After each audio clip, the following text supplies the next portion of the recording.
Friends.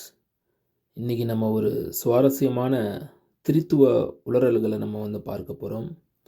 திரித்துவர்களோட மந்தமான புத்தி எப்படி வேலை செய்யுதுன்னு பாருங்கள்.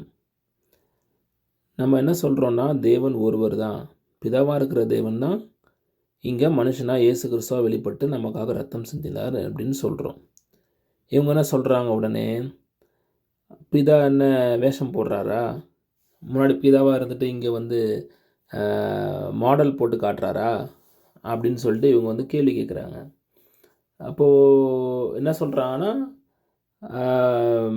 நடிக்கிறாரு உங்கள் கடவுள், உங்கள் கடவுள் பிதாவாக இருக்கிறவர் இங்கே மனுஷனை நடிக்கிறாரு, மாடல் போட்டு காட்டுறாரு அப்படின்றாங்க. ஆனால் இவங்களுடைய மந்தமான புத்தி என்ன சொல்லுதுன்னா, பிதா இங்கே வரலையா, பிதாவுக்கு மடியில் இன்னொரு கடவுள் இருக்காராம், அந்த இன்னொரு கடவுள் இங்கே நடிச்சிட்டு போவாராம். அவர் பழைய ஏற்பாடு காலத்தில் அவர் என்ன பண்ணுறாராம், அவர் தூதனானவராக வராராம்.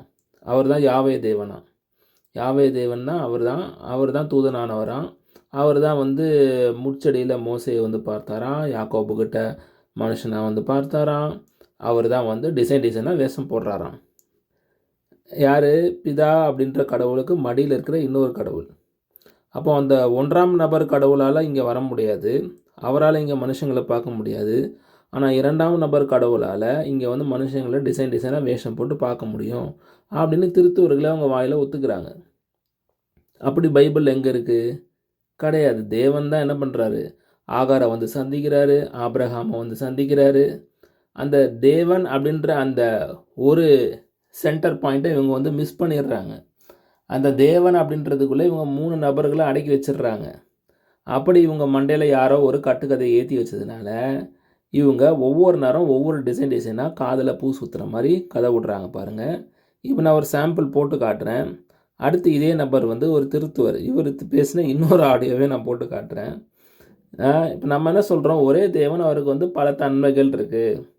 சரி, நீங்கள் 3ன்னு சொன்னீங்கன்னா 3 தன்மைன்னா கூட வச்சுக்கோங்க. அவர் பிதாவாகவும் இருக்கிறார், குமாரனாகவும் இருக்கிறார் அப்படின்னு நம்ம சொல்கிறோம். அதே வாய் தான் இவங்களுக்கு இருக்குது. இவங்க என்ன சொல்கிறாங்க, அப்போ நம்ம சொல்லும் போது ஏற்றுக்க மாட்டுறாங்க. இப்போ இவங்களே அதுதான் சொல்கிறாங்க, அவருக்கு பல தன்மைகள் இருக்குது அப்படின்னு சொல்லி இவங்களே உளர்றாங்க. ஸோ இவங்க உளறல்களை நம்ம எடுத்து பார்க்க போகிறோம். ரொம்ப சுவாரஸ்யமாக இருக்கும், வாங்க போகலாம். காண முடியாத தேவனை வெளிப்படுத்தக்கூடியவராக இயேசு கிறிஸ்து காணப்பட்டிருக்கிறார். தேவனை ஒரு நாளும் ஒருவனும் கண்டதில்லை. பிதாவின் மடியில் இருக்கக்கூடிய ஒரே பேரான குமாரனை அவரை வெளிப்படுத்தி இருக்கிறார் எப்படி என்று பைபிள் நமக்கு சொல்லிக் கொடுக்கிறது. அப்போ இந்த இயேசு கிறிஸ்துவை தான் நாங்கள் பழைய ஏற்பாட்டில் யாகவே தேவன் அப்படின்னு நாங்கள் நம்புகிறோம். உதாரணத்துக்கு நான் இவர்கள் காட்டினபடி ஆதியாகமம் 18ஆம் அதிகாரம் 1ஆம் வசனத்தில் வெளிப்பட்ட யாகவே தேவன் அவர் இயேசு கிறிஸ்து தான் அப்படிங்கிற பாருங்க. ஆதியாகமத்தில் வெளிப்பட்ட யாவே தேவன் அவர் இயேசு கிறிஸ்துவான். பாருங்கள், இயேசு கிறிஸ்துவால் வேஷம் போட முடியுமா?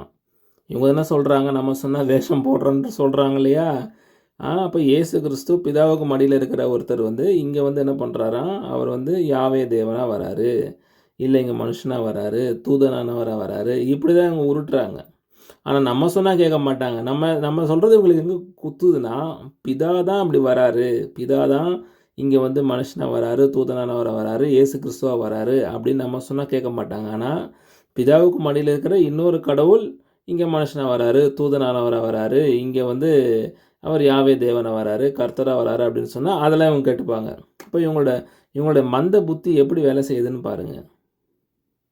எங்களுடைய நம்பிக்கை மனிதனுடைய பாவங்களுடைய பலியாகும் பொருட்டாக இயேசு கிறிஸ்து இந்த உலகத்தில் மனிதனாக கிபி 2000 வருடங்களுக்கு முன்பாக பிறந்தார். பாருங்க, அதே தான் பிதாவுக்கு மடியில் இருக்கிற இயேசு கிறிஸ்து 2000 வருஷத்துக்கு முன்னாடி மனுஷனாக பிறந்தாரு அப்படின்னு இவங்களே ஒத்துக்கிறாங்க. 2வது கடவுள் இங்கே மனுஷனாக வராருன்னு. ஏன் இருக்கிறது ஒரு கடவுள் தானே, அந்த ஒரு கடவுள் மனுஷனாக வந்தார், அந்த ஒரு கடவுள் ரத்தம் சிந்தி நம்மளை மீட்டார் அப்படின்ற ஒரு பைபிள் சொல்கிற விசுவாசம், ஆதி அப்போஸ்தலர்கள் சொன்ன விசுவாசத்தை ஏன் இவங்களால ஏற்றுக்க முடியல? இவங்க மனசில் விக்கிரகத்தை உண்டு பண்ணி வச்சு இவங்களை விக்கிரகத்துக்கு அடிமையாக வச்சுருக்கிற அந்த பிசாசு பண்ணுற வேலை இவங்களை இந்த என்ன சொல்கிறது, அதுக்கு மேலே அவங்களால சிந்திக்கவே முடியல. பார்க்க போனீங்கன்னா இவங்க இதையே தான் சொல்லிக்கிட்டு இருக்காங்க. நம்ம பிதா தான் இதெல்லாம் பண்ணுறாருன்னு சொல்கிறோம், அவங்க பிதாவுக்கு மடியில் இருக்கிற இன்னொரு கடவுள் பண்ணுறாருன்னு சொல்கிறாங்க. அவ்வளோதான் டிஃப்ரென்ஸ். நல்லா பாருங்கள், செம வேடிக்கையாக இருக்குது. வாழ்ந்தார். ஆனால் அதற்கு முன்பு அவருடைய பழைய ஏற்பாட்டில் அவர் வெளிப்பட்ட விதம்தான் யாகவே தேவன் கர்த்தருடைய தூதனானவராக வந்தார் அப்படிங்கிறதாக காணப்பட்டிருக்கிறது. பாருங்க, இதே இயேசு கிறிஸ்து இங்கே புதிய ஏற்பாட்டில் மனுஷனாக வராராம், பழைய ஏற்பாட்டில் கர்த்தருடைய தூதனானவராக வந்த யாவே தேவனாம். உருட்டுறாங்க பாருங்கள் எப்படி. இன்னொரு கிளிப்பிங் சேர்த்து போடுறேன். அதில் பல தன்மைகள், ஒரே தேவனுக்கு பல தன்மைகள்னு இதே நபர் தான் பேசியிருப்பார். நல்லா வேடிக்கையாக இருக்கும். ஆபிரகாமும் ஈசாக்கும் எந்த தேவனுடைய திரு சந்நிதி முன் நடந்தார்களோ அந்த தேவனும், நான் பிறந்த நாள் முதல் இந்நாள் வரைக்கும் என்னை ஆதரித்து வந்த தேவனை, என்னை எல்லா தீங்குக்கும் நீங்களாக்கி மீட்ட தூதனுமானவர் இந்த பிள்ளைகளை ஆசீர்வதிப்பாராக என்று ஒரு ஜெபத்தை அவர் ஆசீர்வாத ஜெபத்தை செய்கிறதாக நாம் பார்க்க முடியும். இங்கு தேவனை அவர் பல ஒரே தேவனுடைய பல தன்மைகளை அவர் மேற்கோள் காட்டுகிறார், பல சூழ்நிலைகளை அவர் மேற்கொள். ஹலோ ஃப்ரெண்ட்ஸ், இது வந்து பார்த்தீங்க அப்படின்னா அபிஷேக்கோட விவாதத்துக்கு முன்னாடி அபிஷேக்கோட அண்ணன் அவர் ஒரு விவாதம் பண்ணார். அந்த விவாதத்தில் அவர் என்ன உருட்டுன்னு ஊற்றிருக்காருன்னு பார்ப்போம்.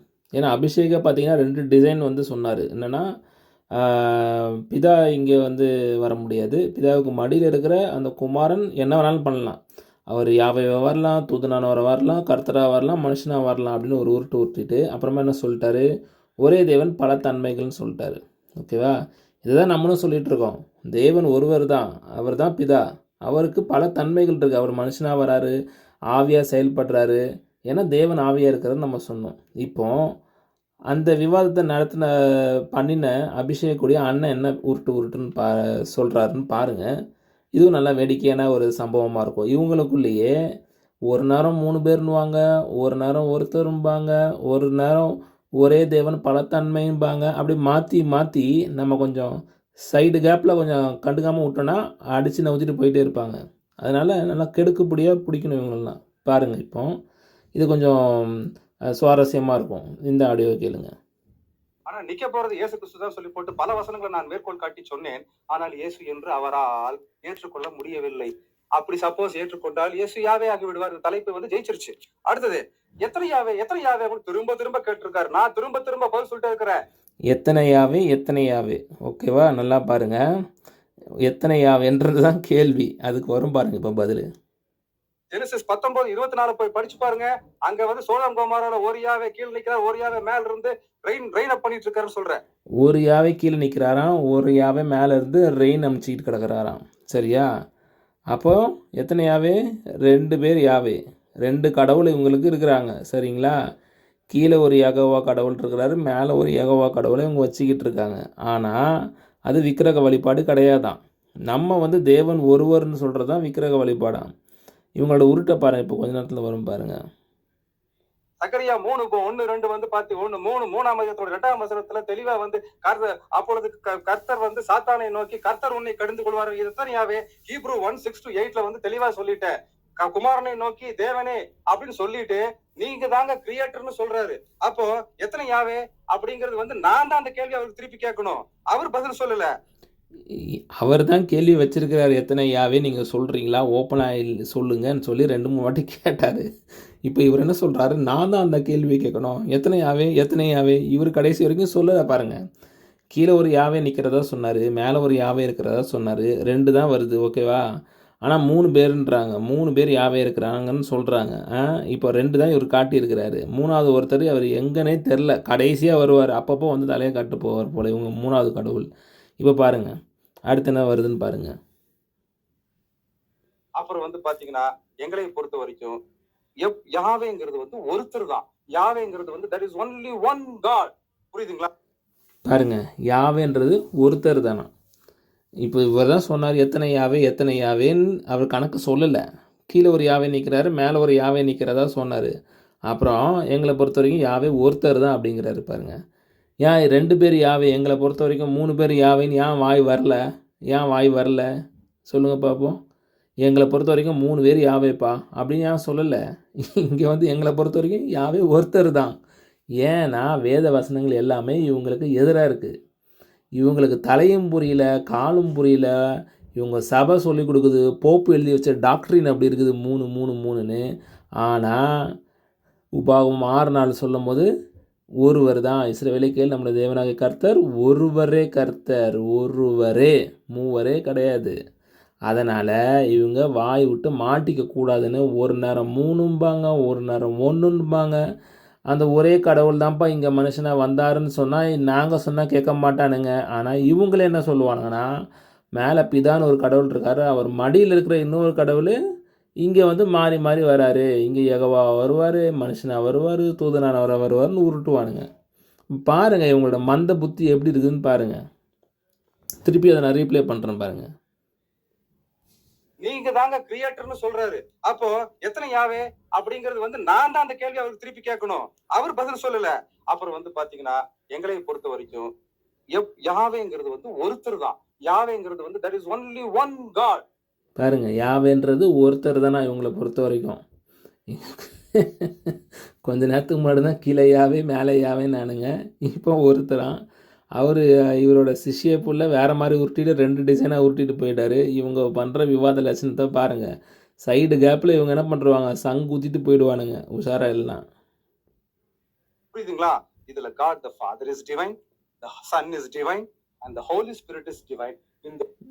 பாருங்க, இப்போ ஒருத்தருன்ட்டு இப்போ ஃபாதர் ஒரு காடு, சன் ஒரு காடு, divine divine divine, holy spirit ஒரு காடு.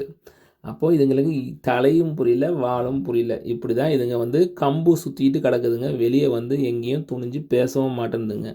எதுக்கு தான் இதுங்கெல்லாம் ஒரு பிறவியாக வாழுதுங்கன்னு எனக்கும் தெரியல நண்பர்களே. நீங்கள் வேணால் விசாரித்து சொல்லுங்கள். இன்னும் சுவாரஸ்யமான கிளிப்பிங்ஸு கட்டிங்ஸோடு உங்களை வந்து நான் சந்திக்கிறேன். இன்னொரு சுவாரஸ்யமான வீடியோவும் இருக்குது. நான் அடுத்த வீடியோவில் நான் போடுறேன். நல்லா இன்ட்ரெஸ்டிங்காக இருக்கும்.